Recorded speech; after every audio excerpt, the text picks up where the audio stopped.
Seja muito bem-vindo à 21ª aula do curso Missão Liberdade Financeira. Hoje vamos iniciar a nossa quinta incursão. Será uma semana inteira dedicada ao tratamento das dívidas. Ao final da semana você terá um plano concreto para poder lidar com as suas dívidas de forma eficiente e acabar com elas o mais rápido possível. Vamos iniciar hoje fazendo uma análise das causas que fizeram com que você chegasse à situação de endividamento. Vamos à aula. O que temos para hoje, então? Vamos ver a definição de endividamento. Aposto que você vai se surpreender um pouquinho. Vamos ver o impacto das dívidas na vida das pessoas. Vamos ver as principais causas do endividamento. Vamos aprender a fazer a análise de causa raiz e como evitar novas dívidas acima de tudo, né? Assim como na última incursão, é necessário que eu apresente a vocês o plano da semana, porque eventualmente poderá acabar um dia ou outro a aula e você achar que acabou sem acabar. Porque os assuntos dessa vez, mais do que nunca, se conectarão. Haverá sequência ao longo da semana. Tá? Então note qual é a lógica da semana. Hoje a gente vai entender como que você chegou à situação de endividamento. Por que isso aconteceu? Amanhã, como reduzir as despesas para fechar a torneira, cessar a sangria. Vamos entender como que os juros atuam nessa história. Vamos montar, por fim, um plano para que você resolva o que está dali para trás bagunçado, as suas dívidas. E a última aula a gente vai fechar vendo como aumentar a sua renda de modo que o seu plano de quitação seja acelerado. Tá? Então, essa é a nossa lógica da semana. É isso que nos aguarda. E para começar, eu queria trazer essa manchete aí da Forbes dizendo que o sono tira o sono de 83% dos brasileiros e afetam a saúde mental. Além da insônia, o endividamento também traz outros impactos na vida dos inadimplentes.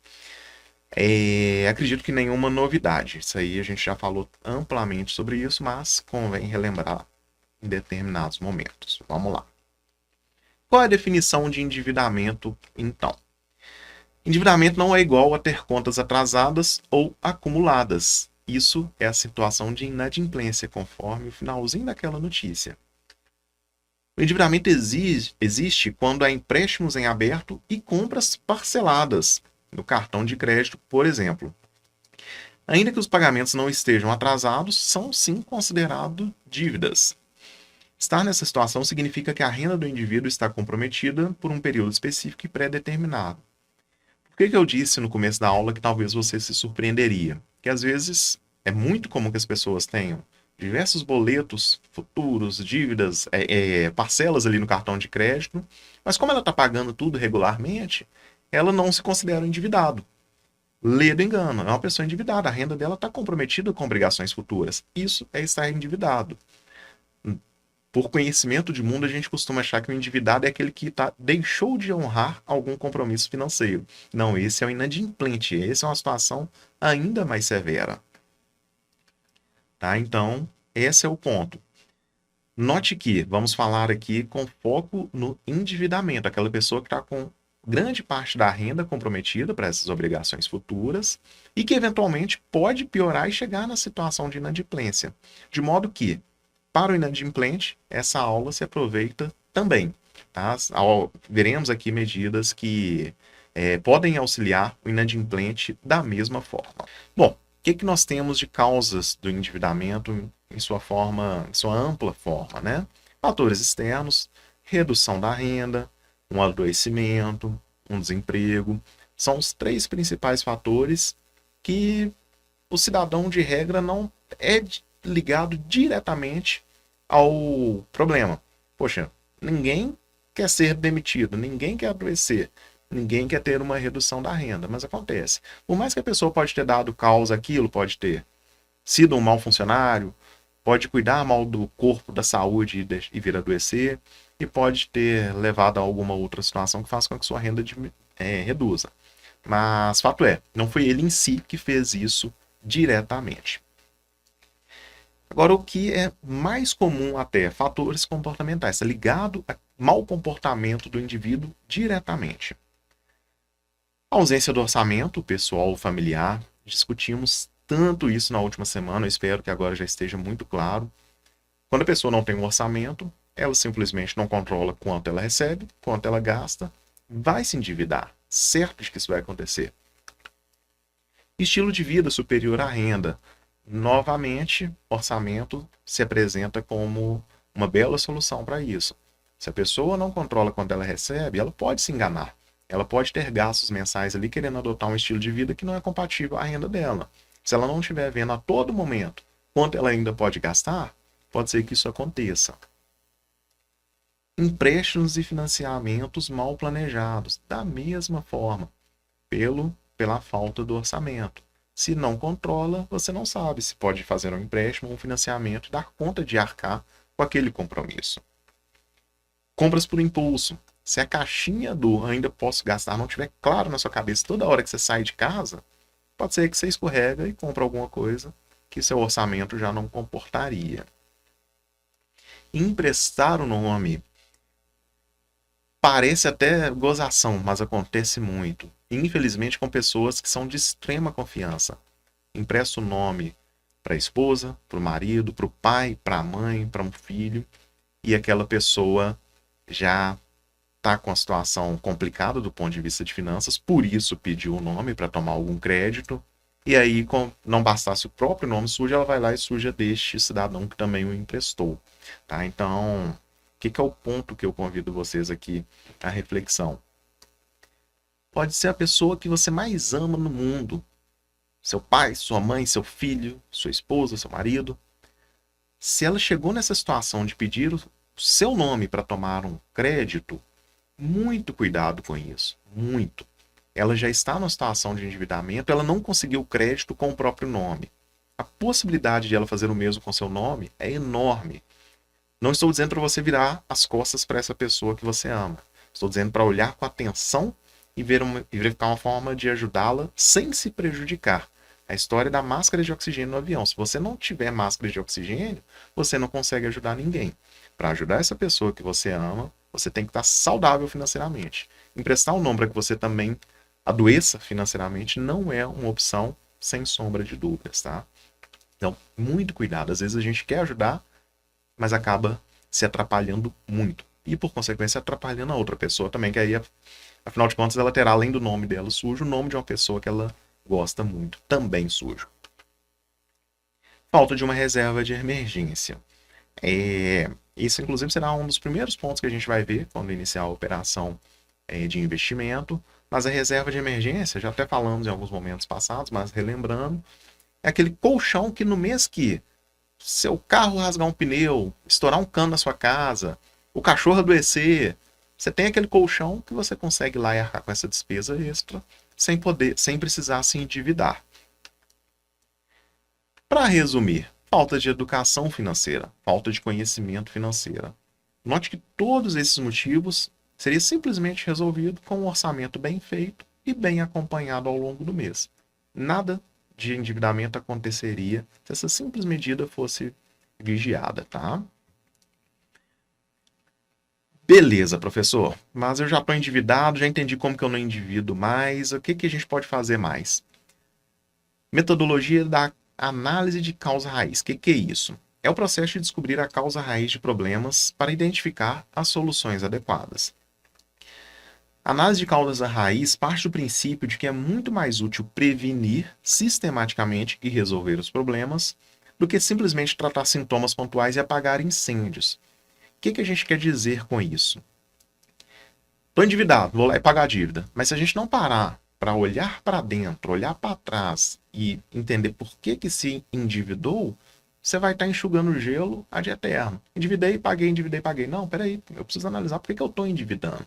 Este é o ponto da análise de causa raiz. A análise de causa raiz pode ser feita com um conjunto de princípios, técnicas e metodologias que permitem identificar a causa raiz de um evento ou uma tendência, indo além da verificação superficial de causa e efeito. A análise de causa raiz pode mostrar onde processos ou sistemas falharam ou causaram um problema.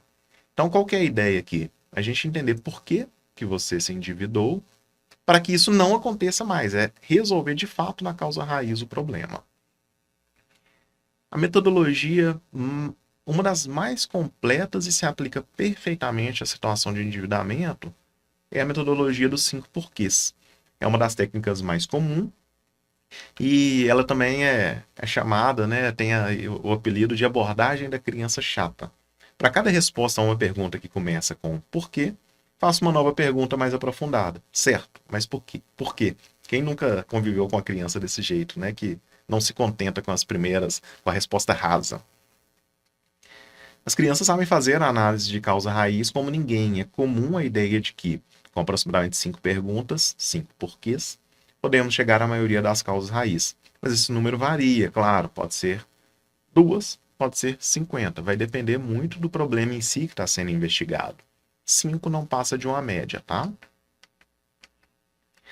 Vamos fazer aqui agora um exercício prático para que você compreenda a lógica da coisa, viu? Qual que é o problema que a gente quer atacar? Estou com uma dívida no meu cartão de crédito, certo? Por quê? A fatura veio acima do previsto. Por que a sua fatura veio acima do previsto? Porque eu fiz compras que não estavam em meu orçamento. Poxa, mas por que essas compras não estavam no seu orçamento? Porque eu fiz meu orçamento sem consultar a minha esposa. Filho, por que você fez seu orçamento sem consultar a sua esposa? Ela não quis participar. Poxa, por que a sua esposa não quis participar? Porque ela disse ser perda de tempo preparar um orçamento. Temos uma causa raiz. Qual que é a causa raiz? A esposa está sem o devido conhecimento sobre a importância do orçamento familiar. Esse é o cerne do problema. A partir da hora que ela for sensibilizada, conscientizada de que ter um orçamento familiar é uma coisa inegociável para quem almeja ser financeiramente saudável e alcançar a liberdade financeira, ela vai querer participar do orçamento do próximo mês. Você vai consultá-la e você não vai estourar mais o seu orçamento no mês seguinte, tá? Essa é a ideia. Como que você vai fazer então para evitar novas dívidas? Fazer e cumprir o seu orçamento pessoal familiar com absoluto zelo e responsabilidade. Tudo que a gente falou aqui volta para o orçamento. Se você sabe com exatidão quanto ganha e quanto gasta, não tem como se endividar. Simplesmente faça o seu orçamento com devido zelo que vai dar certo. Você precisa alinhar junto com o seu núcleo familiar a necessidade de redução de despesas durante o período de quitação das dívidas. Poxa, verifiquei que eu estou endividado, não tem jeito, chama todo. Se é um núcleo familiar, se você não é sozinho, né? Chama todo mundo para conversar com a gente. Vamos precisar segurar, apertar o cinto por um determinado período, depois a vida estabiliza novamente. Tem que envolver as pessoas daquele núcleo na solução do problema. E você precisa rever os seus hábitos de consumo, seu estilo de vida. Pode ser que a constatação seja: seu endividamento é porque você está vivendo a nível da sua renda, um nível acima da sua renda mesmo. E aí, realmente, concessões deverão ser feitas. Você precisa analisar qualitativamente as dívidas, chegar à causa raiz dela, de modo a fazer a intervenção precisa para que esse ciclo seja interrompido. Quando a gente fala em quitar dívidas, condição sine qua non, parar de fazer novas dívidas. Para parar de fazer novas dívidas, você precisa entender quais são elas e por que você fez elas, para que isso não se repita. Essa é a lógica da coisa. Vamos à nossa revisão, então. Imagino que você surpreendeu, mas é a verdade. Parcelas e boletos futuros, sim, são dívidas. Parte da sua renda futura está comprometida. Isso é uma dívida. Se mês que vem houver um imprevisto e você não receber o seu salário, pronto, ficou inadimplente. Dívidas impactam amplamente todas as demais saúdes da sua vida, conforme aqueles trechos da pesquisa nos apresentou. Encontrar a causa raiz de cada dívida é absolutamente necessário. Só assim você vai conseguir fechar esse ciclo de cessar o endividamento, identificando por que isso começou. Qual a causa raiz de cada uma das suas dívidas. E claro, para completar o aprendizado de hoje, o para casa não poderia ser diferente, né? Eu preciso que você liste as suas dívidas e faça uma análise de causa raiz para chegar no exato motivo daquela compra, para que isso não volte a acontecer. Afinal de contas, a gente não quer ficar aqui enxugando no gelo, né? Dívidas é um assunto chato, de modo que trago mais um Provérbios hoje, Provérbios 22:7. O rico domina sobre o pobre, quem toma emprestado é escravo de quem empresta. Eu gosto muito das citações financeiras que estão lá em Provérbios, conforme já dito. Isso foi escrito há muito tempo atrás, milhares de anos atrás. Dívida, como a gente pode constatar de uma inscrição tão antiga, é um problema de sempre do ser humano. Então, olha a sabedoria de uma pequena frase que já foi escrita há tanto tempo. E eu imagino que ninguém aqui em tempos atuais quer ser escravo de ninguém, né? E a dívida, infelizmente, tem esse poder de te deixar numa situação de fragilidade. Vamos trabalhar arduamente para sair dessa situação. Agora que você aprendeu que as causas do endividamento podem ser um pouco mais profundas do que quando olhado bem rapidamente, acredito que você vai exercer ainda mais o seu senso crítico na construção do seu orçamento e, claro, na manutenção dele durante todo o mês. Se você ficou com alguma dúvida dessa aula, por favor, compartilhe comigo aqui na área do aluno, em nosso perfil no Instagram ou no nosso canal do YouTube. Onde preferir, só não vale ficar com a dúvida. Nos vemos na próxima aula para tratarmos de algumas estratégias para auxiliar a reduzir as suas despesas. Um grande abraço e até lá!